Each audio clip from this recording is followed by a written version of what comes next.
Hey, what's up, everybody? Video 44 coming at you with another video. All right, so we're covering the Utah Jazz and the Los Angeles Lakers, who have a game tonight at 5 p.m. Pacific, 8 p.m. Eastern. I only have to cover one game because the Jazz played the Lakers just a week ago, and they had a game we didn't. So it's a back-to-back for us, but it's Lakers, Thunder, Lakers on their schedule. Now this game is going to be in Utah, which is why it's going to be early.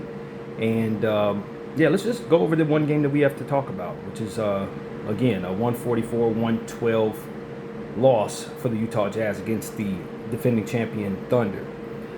So let's go to the team stats here and check out what they had going on. First of all, the Thunder shot 61% from the field, 51 at 83. And 23 of 37 from the three for 62%. So clearly the Thunder did not miss. They did miss from the free throw line, though, 19 of 25 for 76%. Meanwhile, the Jazz, 38 of 79 from the field for 48%, 16 of 38 for them from three for 42%, and 20 of 24 from the free throw line for 83%. The Jazz did win the boards by 13, 39 to 26, and the Jazz had 12 offensive rebounds. The Thunder had 3. Of course, they only missed a few shots, so it wasn't too many offensive boards to grab. The Thunder had 36 assists, 30 for the Jazz, 15 steals for the Thunder, 10 for the Jazz, 4 blocks for the Thunder, 3 for the Jazz.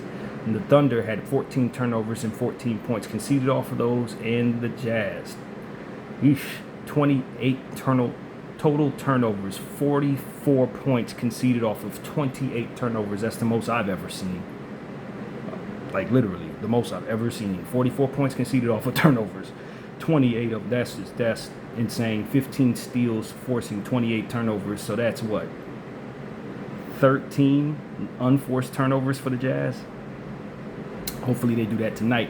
15 fast break points for the Thunder, 11 fast break points for the Jazz, 50 points in the paint for the Thunder, 34 for the Jazz. Yeah, the Jazz were up by as much as 18 in this basketball game early on, and the Thunder in the third quarter just did some Thunder stuff. 36 was the total lead for them. In fact, I want to go over that game cast real quick because that's exactly how that went. The Jazz had a 44 first quarter to the Thunder 30. So that was crazy. The Jazz got out to a big lead. And the Thunder closed in 37 in the second quarter to the Jazz 24. And in the third quarter is when the Thunder just did some championship stuff. 43 points in the third quarter for the Thunder, only 20 for the Jazz. Just an immaculate third quarter for the defending champs. And in the fourth quarter, 34 for the Thunder and 24 for the Jazz. So it looked like the Jazz were getting out to a huge upset. But throughout watching the highlights, I just knew the game was going to turn. And it did. Thunder are just too good, and the Jazz are not that good, and that's pretty much it. 144-112 was the score. Now, of course, we won't really go over the Thunder's box score because we don't really care about the opposing team stat. Does that make any sense? The people they face, we don't care, but we do care about who we'll be facing. So we'll go over that. Utah had Markkanen score 19 points in 35 minutes. He was 4 of 8 from the field, 2 of 4 from 3, hit all 9 of his free throws, 6 rebounds, 3 assists, 2 steals, 1 turnover, 2 offensive boards, and a minus 27. And he did not foul anyone in this game as well. Nurkic, 22 minutes of play, 5 points, 2 of 7 from the field, over 1 from 3, 1 of 2 from the line, 10 rebounds, 3 assists, 1 turnover, 1 steal, 4 offensive boards for Jusuf Nurkic, plus 1 out there. Svi Mykhailiuk had 22 minutes out there, 8 points, 3 of 8 from the field, 2 of 6 from 3, 2 rebounds, 1 assist, 3 turnovers, 1 steal, plus 5. Keontae George was out there for 30 minutes, had 20 points, 6 of 10 from the field, 1 of 2 from 3, 7 free throws hit, 7 attempted. 3 rebounds, 8 assists, 4 turnovers, a minus 14 out there. Ace Bailey, 21 minutes of play, 15 points, 6 of 9 from the field, 3 of 5 from the 3.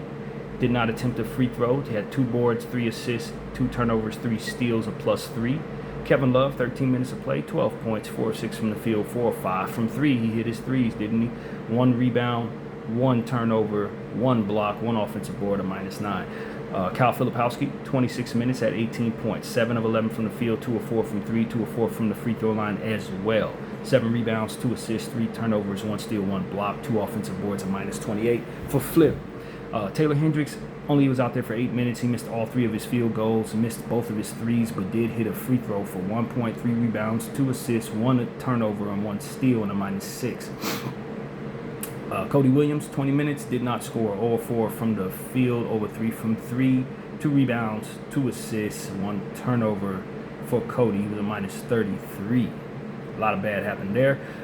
Bryce Sensabaugh, 17 minutes of play, 7 points, 3 of 8 from the field, 1 of 4 from 3, 2 rebounds, 1 assist, 2 turnovers for Bryce, a -19. Isaiah Collier, 14 minutes of play, only had 5 points, 2 of 3 from the field, 1 of 1 from 3. He had 1 rebound, 2 assists, 5 turnovers, a -23. Very bad week for Isaiah Collier. He didn't really play that great against us either. Walter Clayton had 12 minutes in garbage time. He had 2 points, 1 of 2 from the field, or 1 from 3. He also chipped in with 3 assists, 3 turnovers, 1 steal, a -10. So that's pretty much how that went, man. The MVP went for 31 points, 8 assists, plus 14 for Shea. Kason Wallace had 10 points. Hartenstein had 10 points, 7 assists. Holmgren only had 11 points. He didn't really score much. That's pretty much all you care about. Isaiah Joe only missed 1 shot.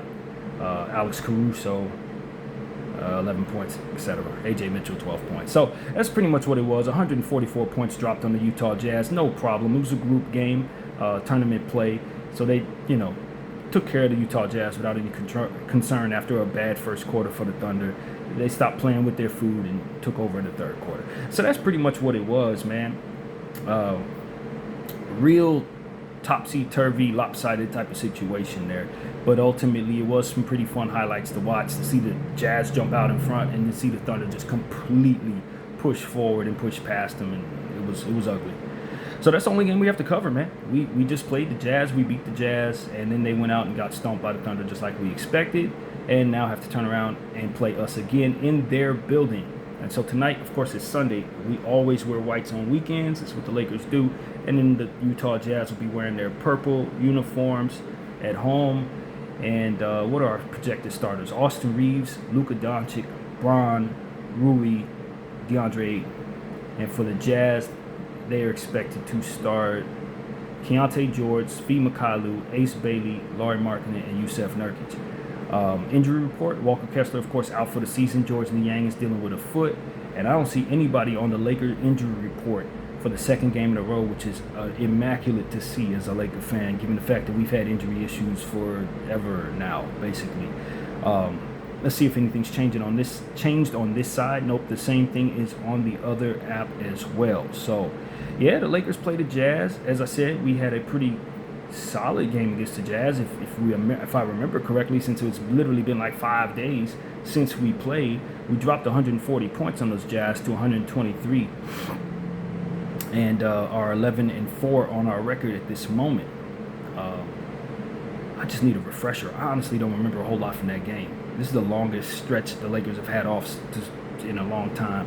But Markkanen ended up going for 31 points. Keontae George had a huge game, 34 points.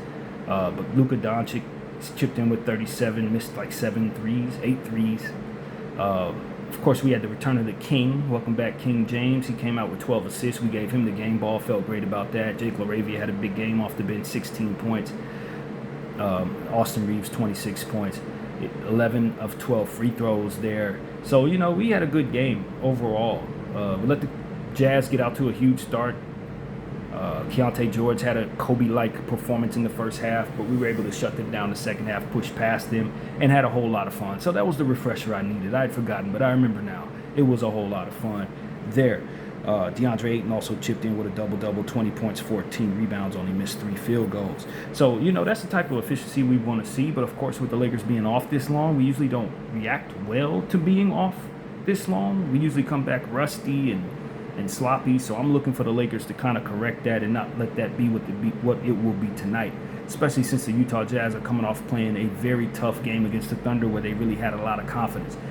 2 games in a row where the Jazz had big starts and ended up falling flat.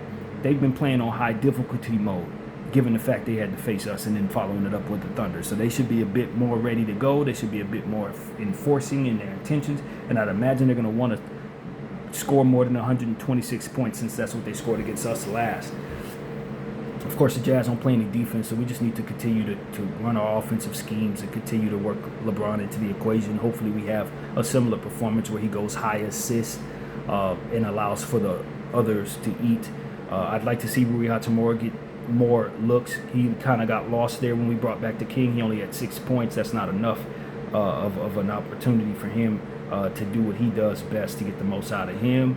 And yeah, welcome back, Gabe Vincent. He had a good game. Adu Thero has now played some games. He looked great in the G League as well. We saw him score 19 points, had a huge dunk there, and had some big steals and stuff like that. So Adu Thero is, I personally think that it's going to be not long before we start seeing Adu Thero regularly in rotation. Based on what I saw in just limited minutes, he seems to be ready for an opportunity with the big leagues. I don't think he needs to play in the G League at all, really. Based on what I saw, he's well above that.